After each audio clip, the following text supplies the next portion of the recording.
QWER or QWER. This is literally my first ever time sitting down and listening to this band. And this has been a long time coming, so I should probably explain why it's been a long time coming and why this is actually a reaction that I'm very interested in. Very interested to do this.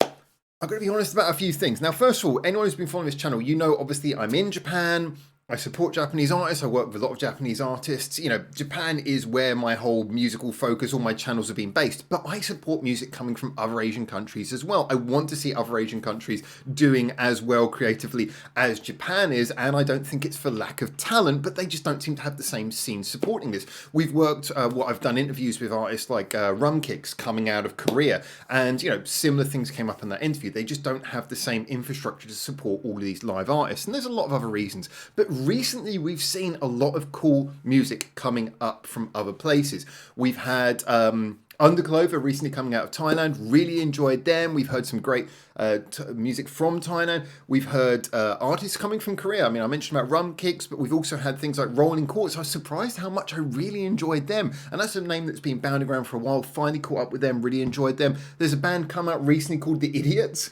I think you pronounce it slightly differently, but they are basically called The Idiots from Korea. Brilliant band. We did a reaction to them as well. Really looking forward to more of their music as they seem to be new on the scene. But the name that keeps on coming up is QWER. I keep on seeing QWER. I don't know if we pronounce it that way or if we have to pronounce it QWER. I'm going to say QWER because, you know, obviously. That keeps on coming up. Now, looking here, they got like 1.11 million subscribers. I should point out, why is it taking me so long to get around to this band? I'll be honest with you. Now, although I'm obviously very embedded with the whole Japanese music scene and Japanese music culture, when I was back in London, I think a lot of you know, I lived with a Korean girlfriend for quite a long time. And, you know, I was very involved in the Korean music scene there as well. So Japanese and Korean music, I was involved with both. And I used to get invited to a lot of Korean music events and stuff like that. So I have a lot of experience with Korean music. It's just that over time, I think especially after 2012, when we had the whole K-pop explosion post Gangnam Style, there was this sense that it got so big that everything started to stagnate. And I'm not talking about the rock bands here so much as the K-pop stuff. It all started to become very samey. Like every music video for the last 10 years has looked pretty much the same. And the song styles started to become more and more similar. And I've heard K-pop aficionados tell me about all these different phases, how the scene's reinvented. But it just felt like K-pop was all we were hearing from Korea, and it was getting more and more samey. So, in a way, the bands I want to hear is the bands who are giving Korea a new identity. Nothing wrong with K-pop. It was great 10 years ago, but it's just I'm kind of tired of it now. You know, it's not reinvented enough. It was a breath of fresh air back in 2012, 2014, but now it's kind of like, okay, you've been doing the same thing for a long time. And so I feel like the way forward for Korean music is these bands who are inventing new stuff. And, you know, this is why, you know, Rolling Quartz, really enjoyed hearing that. Idiots was a really interesting one as well. Bands like Rumkicks who are totally out there doing punk.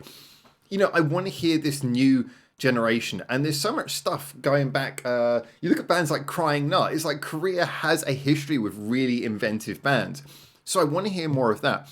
So this is why I've been interested by QWER. I've been told by several people you're gonna like it, so I'm gonna give one. This is gonna be my first song now, but I'm willing to try more. I've also heard other Korean bands recently who I wasn't hugely blown away by. So if you're seeing this video, I wouldn't post it if I didn't like it. So if you're seeing this video, it means I probably quite enjoyed it. But there you go. That's the setup. This is why this is so interesting for me. Now, I can see here they got 1.11 million views. Oh, sorry, 1.11 million subscribers. So this is a very popular band. I know another one called Day 6 who I wasn't wild about. I'll be honest with you. They just kind of felt a bit too much K-pop. You know, didn't really blow my mind unless someone wants to tell me something different. If you clicked on this video, you already know I'm not going to be watching either of these videos. I'm actually going to be watching a different one called Discord. The reason I picked that is because these two came out in the last 3 months, and so I wanted to get a little bit of a feel for the history of the band. Also, this one looks really, really like it's got like a, was it one in the K over there? It looks a little bit too much like it's run by some K-pop agency. It just looks too much like a K-pop video. I want to start with something nice, normal, get embedded, and hopefully start to fall in love with this band naturally.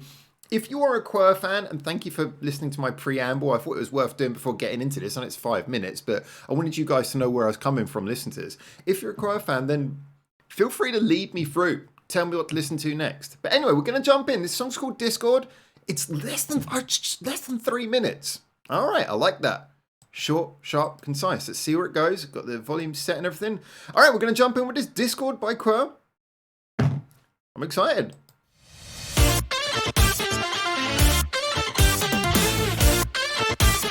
All right, punchy start. Oh, nice. Funky.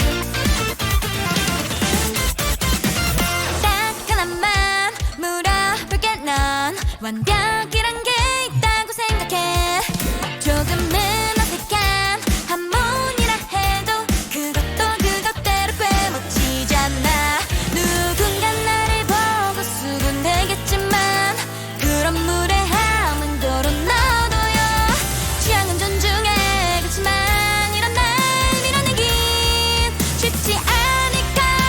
무대 위 춤을 추는 비선상의 아리야. 무력함도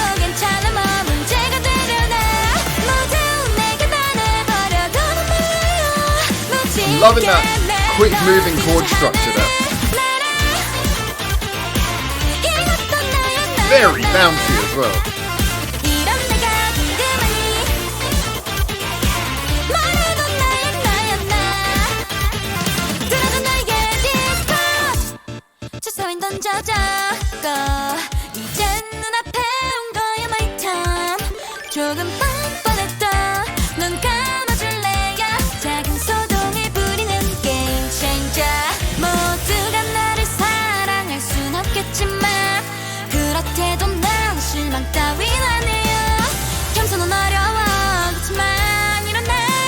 Again, I'm loving the way that it's all progressing and the melody and the chord pattern. It moves very quickly and it's really developing. Okay, now we see the instruments.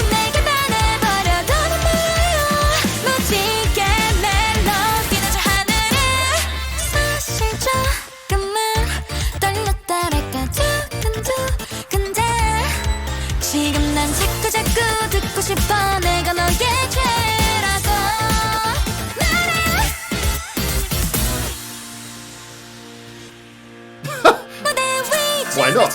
Have a whale.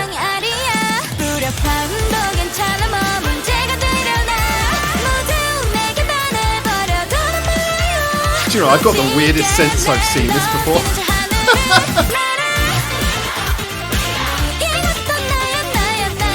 Have I seen this in Korea or something?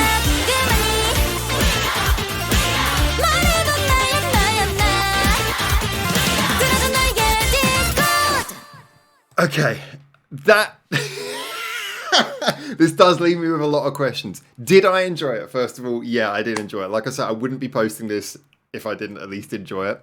I've got to think, if I really don't enjoy something, I don't post it because I don't like to just shit on stuff for no reason. I did enjoy that. One of the things I liked so much about that, very melody focused, chord structures, very fast moving. I mean, songs don't always have to be that way, but it really felt like it was a song that you could kind of feel like a lot of detail went into the writing. Like someone was really writing this to have lots of interesting nuances and intricacies. So from the perspective of just being a song, I really enjoyed it. It was really fun, really bouncy, really lively. The vocal performance was nice as well, nice and clear. I guess the one area where I've got a little bit of a question is that. And I should actually point out, I like the production as well. Production sounded nice. This is one thing that we often get with Korean music. Korean music is really well produced a lot of the time. My question with this is that it was pretty clear that when you're looking at them playing the music, like what you're hearing, there's a lot of extra that is not what they're playing. And that is not a problem for me necessarily. A lot of bands I like employ extra layering sounds. You know, you get the band goes in, but they'll add extra stuff in the studio. I have got no problem with that. My question would kind of be, especially when they cut to that last bit and it's like one guitar, one vocal, drums, and then the singer is dancing. I was like, how much of this is them? So I guess I need to hear more to really get a handle on that. And that's more a question for whether I'm going to like them long term, because again, I really want it to be a band where you can feel their creativity coming through. However, as a first song and with no precedent for what they do otherwise, I do think I've seen this before. I don't know why, but it really rings a bell with me. I mean, again, I spent a lot of time in Korean airports. So when I'm in a Korean airport, you know, they always got the TV screens. It's quite possible. Come on, coffee, open. This is a new flask. There we go. It's quite possible I would have seen that on a Korean TV in an airport or something. They play all kinds of stuff on the TV in the airports there. But yeah, I must say with this one, did I enjoy it 100%? And I guess this is where we have to split the review. How do I feel about it right now? And what's my feeling about it more as a long-term, I really want to get into this artist kind of thing. As a right now thing, I enjoyed that. I thought it was cool. I thought it was fun. I thought most of all, it was concise.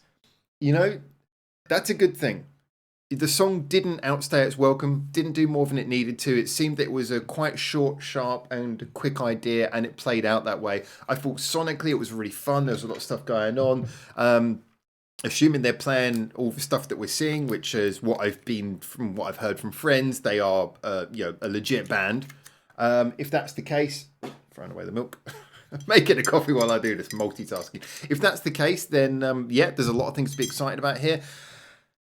I kind of have a good feeling, but there's also a part of me which, like I say, has seen that a lot of this, there's a lot of sounds in there that don't seem to be adding up with what we're seeing.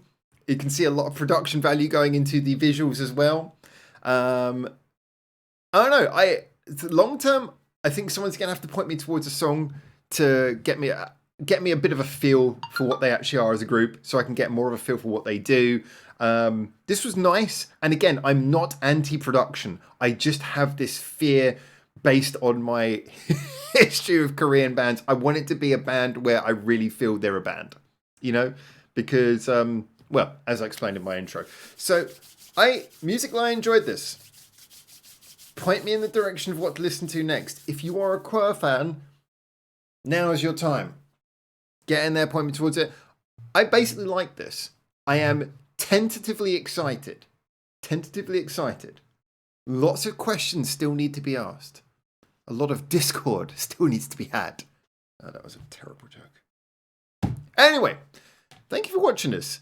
I'm not going to put too much judgment in at the moment because I feel like this is just the first step. I feel like a lot of what I feel about this song is going to be contextual based on, you know, when you hear like a single and you don't know how you feel about that single till you've heard the album. You're like, well, this is good, but I want to hear the whole album to get a feel for how it fits in. You know, sometimes it's what sits alongside a song. You know, if a band just does the same song 100 times, then each instance of that song is going to be less impressive. Not saying that about these guys, but I think I need to hear more of them to get a feeling. This was a cool first listen, though. So I'm started on my journey. You guys helped me get the rest of the way. Thank you so much. Thank you for checking this out. Until I hopefully see you very soon in Japan for the next one of these. For now, ciao, ciao.